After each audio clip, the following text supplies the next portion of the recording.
आता बऱ्याच वेळा ना आपल्याला माहिती नसतं की दाताचं आणि आपल्या बाकीच्या शरीराचं काय कनेक्शन आहे. जसं तुमच्या आपल्या तोंडामध्ये जवळपास 300 पेक्षा जास्त बॅक्टेरिया आहेत जे चांगले आहेत, पण जेव्हा हे असं प्लाक वगैरे जमा होतं आणि त्याच्यामध्ये जेव्हा त्याचं कॉम्बिनेशन होतं आणि ऍसिड तयार होतं, तर हे हार्मफुल बॅक्टेरिया होतात.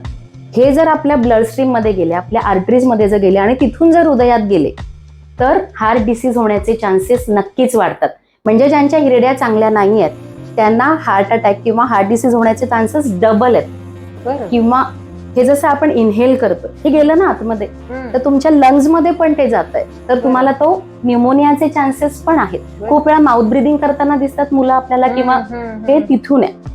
हे डायरेक्ट जातं हे आपल्याला कळतच नाही. आपण न्यूमोनियावर म्हणजे करत राहतो इलाज, पण नेमकं कशामुळे झालंय हे कळत नाही.